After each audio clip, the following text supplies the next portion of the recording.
Olá pessoal, hoje eu irei apresentar para vocês a linguagem Java, certo? Irei começar falando sobre os paradigmas e depois falarei sobre a tipagem da linguagem, certo? Vamos iniciar primeiro o que é um paradigma. Paradigma de programação é um estilo ou filosofia que dita como é que o código deve ser estruturado. O Java é uma linguagem multiparadigma, certo? O que significa que ele suporta e combina diferentes modelos, tudo bem? Eu vou citar desses modelos, certo? Que é programação orientada a objetos, que é o que o próprio Java tem de mais, que é o objetivo da linguagem, que é o que ele tem de mais forte. Tem o imperativo que toda linguagem tem, né? Que ele dá uma ordem para o computador e o computador vai executando linha a linha. E tem o paradigma função, certo? Que você cria uma função e toda vez que você chama essa função ele faz essa ele faz essa função, certo? Dependente aí o que é que ele vai executar na função. Eu irei começar primeiro dando um exemplo de programação orientada a objeto. Vou criar aqui uma classe e depois eu vou criar um objeto, certo? Vou criar aqui uma classe chamada carro, tá? .java. E o que eu esqueci de falar, né? Java se baseia em quatro pilares: encapsulamento, herança, abstração e polimorfismo. O que seria cada uma dessas coisas? O encapsulamento é quando você priva, né, atributos ou métodos somente a essa classe poder acessar. Por exemplo, eu vou criar aqui um atributo chamado um atributo que retorna string, que é modelo, por exemplo, e vou criar outro atributo chamado, que é string também, chamado marca, certo? Pronto. Esses dois atributos, eles só vão permanecer a essa classe e somente essa classe pode acessar esses dois atributos, certo? Porque está escrito private. Se eu tivesse escrito público, eu poderia em outros atributos acessar ou outras classes acessar esses dois atributos aqui, mas eu vou citar somente esses exemplos. Isso é um exemplo de encapsulamento, certo? Herança é quando a gente pode reaproveitar esses dois atributos aqui em outras classes diferentes, certo? Outras classes criadas por você mesmo. Abstração é isso aqui que a gente está fazendo agora. Abstração é a gente pegar algo do mundo real e colocar aqui na programação, certo? É tipo pegar características e ações de um objeto. No caso aqui, eu irei criar um, um método que retorna void. Eu vou botar aqui ligar, certo? É um método que vai ligar, certo? Eu vou dizer aqui que vai fazer o seguinte: o modelo, certo? Ou a marca, no caso. Ou marca, que é porque assim, ele vai tipo assim dizer qual é a marca e o carro. Eu vou colocar aqui um espaço mais, eu vou botar assim, modelo, ligou o motor, tá assim, ligou o motor. Isso aqui é um exemplo de abstração, certo? A gente pegou do mundo real e trouxe para cá, certo? O carro vai ligar um motor. É um exemplo simples. Isso é abstração. O que é polimorfismo? É tipo eu fazer o seguinte: vamos supor que a gente tem uma classe animal, certo? E então a gente faz dois objetos, um gato e um cachorro, certo? E aí a gente vai e cria nessa classe animal o método fazer barulho ou fazer som, certo?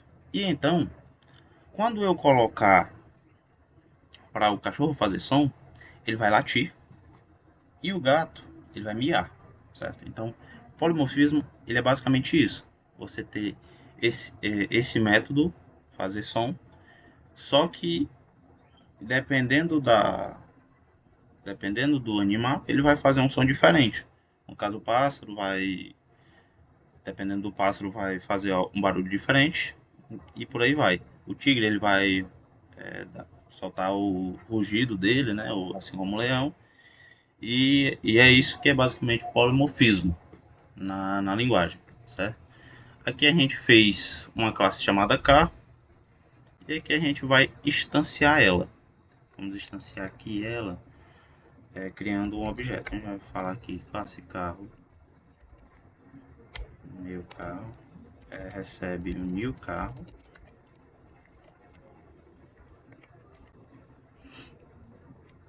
Opa, new carro. E aqui eu vou botar, por exemplo,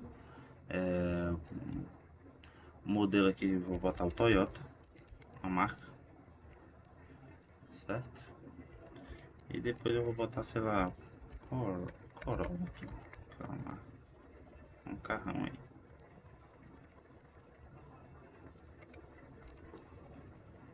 Aí eu vou dizer assim, meu carro, ponto, ligar.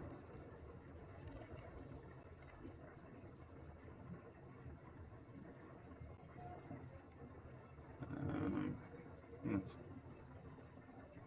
eu fazer aqui, meu carro, Toyota. E aqui é o Corolla.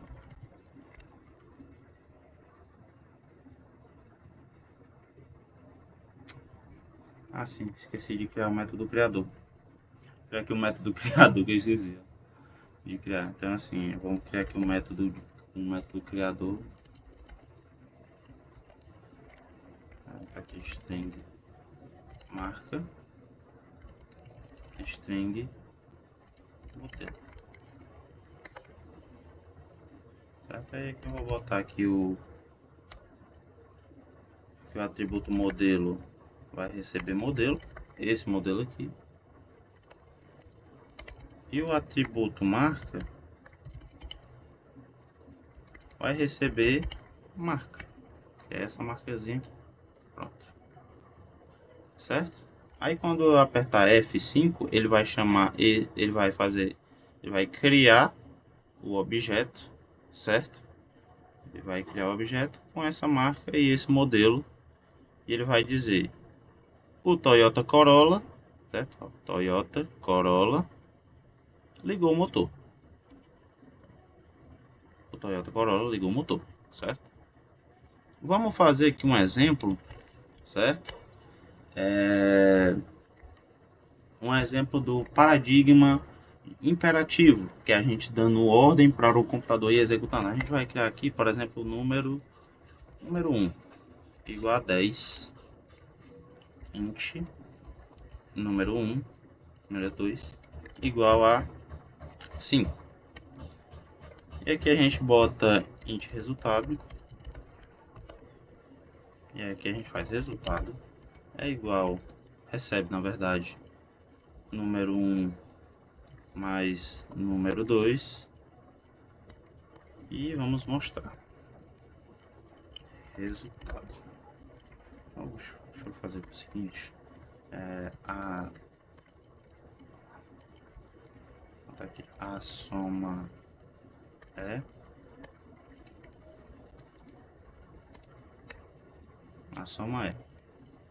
dando um F5 é para dar 15, né, gente? Ó, a soma é 15, certo? Agora a gente vai fazer o método funcional.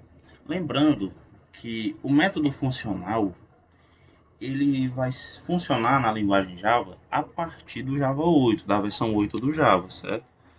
Como eu tenho aqui a versão mais recente do Java, ele vai funcionar, certo? Se não for a versão Java 8, ele não funciona, certo?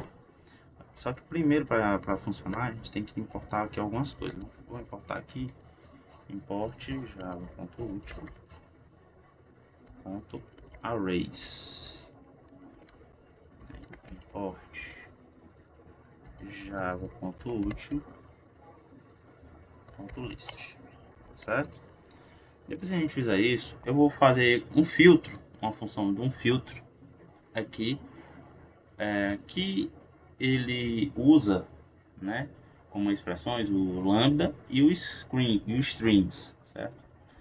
A programação funcional, ela foca em tratar funções como cidadãos de primeira classe e evitar o estado mutável, certo? Então vamos lá. A gente vai criar, por exemplo, a gente vai fazer aqui, vai criar uma lista de strings, certo? Eu vou dar o nome dessa lista de nomes. List. E aqui eu vou colocar aqui os nomes que eu quero. Aqui eu vou botar a card,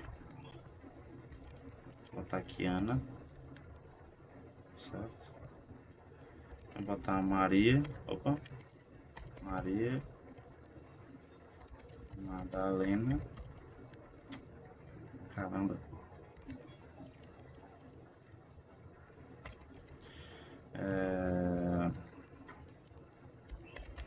Ritter e Rafael, pronto, certo? Agora eu vou fazer aqui só para mostrar lá, assim, ó, nomes que começam com letra A, por exemplo, certo? Vou botar aqui.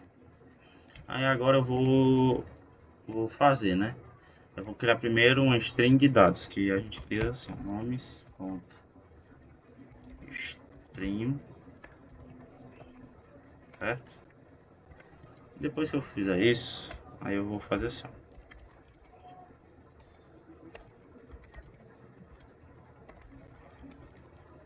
Aí eu vou botar assim, ó, nome, ponto, starts, with. Aí eu vou querer aqui, por exemplo, a letra A, por exemplo, certo? Aí aqui eu estou usando a expressão lambda para fazer esse filtro.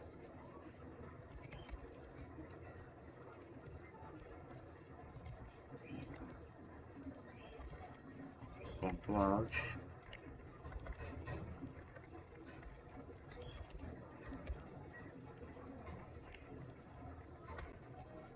Certo?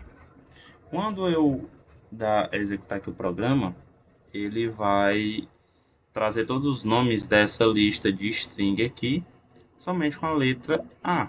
Eu selecionei aqui, certo? Prefixo A. Ó. Aí ele trouxe Alucard e Ana. Alucard e Ana. Se eu trocar aqui, ele vai. Tá aqui R, certo? Só preciso trocar nesse daqui, porque nesse daqui vai ficar bonitinho aqui na hora da legenda. Ó. Nomes começam com a letra R, Richter e Rafael. Tranquilo? Vamos falar um pouco também sobre a tipagem, certo? A linguagem Java, ela é tipagem? Sim. Java é uma linguagem de tipagem estática e forte, certo? O que é uma linguagem de tipagem estática? De tipagem estática. A tipagem estática significa que o tipo de uma variável deve ser declarada antes da compilação do programa. Certo? O compilador do Java ele verifica a compatibilidade dos tipos de dados e detecta erros de tipo antes que o programa seja executado, certo? E o que é que significa tipagem forte? A tipagem forte significa que a linguagem não permite conversões implícitas entre os tipos de dados, certo? De tipo de dados incompatíveis, tipo fazer uma soma entre 10, né, de uma int 10, você criou lá no int número recebe 10. E depois eu crio string número 2 recebe 5 entre aspas, né, o 5 entre aspas, ele não vai conseguir executar essa, como é que eu posso dizer? Essa operação. Porque o 5 entre aspas, ele é como se fosse um caractere, uma letra. E o número o número 1, que é o dado int 10, ele é o número 10 realmente, né? Aí o Java ele não permite a soma de um int com uma string. Se eu colocar em resultado, ele vai dar um erro, certo? Aí, no caso, eu teria que fazer uma conversão para que isso desse certo, certo? Mas diretamente não dá certo. Vou fazer aqui um exemplo, no caso, da questão da, da questão estática, certo? Que é declarar, mudar assim a questão do dado depois da compilação. É só faz antes. Vamos botar aqui, ó. Vou declarar uma variável int idade igual a 25, certo? Aí eu pego e faço o seguinte: idade depois igual a 25. 25. Ponto e vírgula. Ele vai dizer aqui, quando eu executar, ele vai dar assim, ó. Não pode ser convertido de string para int, certo? Ou de int para string. A questão da... Esse daqui é a questão da estática, certo? Ele vê antes de compilar. Agora bora ver a questão da tipagem forte, certo? A gente vai botar aqui int número 1 é igual a 10, por exemplo. E botar aqui string número 2 igual a... Eu vou colocar um número aqui, ó, 5, certo? É que a gente vai fazer int resultado, bota assim, resultado recebe número mais número 2, número 1 mais número 2, ponto e vírgula. O que é que ele vai dizer? Eu nem preciso botar o sysout, mas aqui ele já está apontando um erro. Ele vai dar aquele mesmo erro, não pode converter string para int. Ele não faz essa operação aqui. Eu estou somando 10 mais 5. Mas esse 5 aqui não é um número, é uma string, é como se ele fosse um caractere. Então o Java ele se classifica como uma linguagem de tipagem estática e forte, ok? E é isso, muito obrigado aí pela atenção.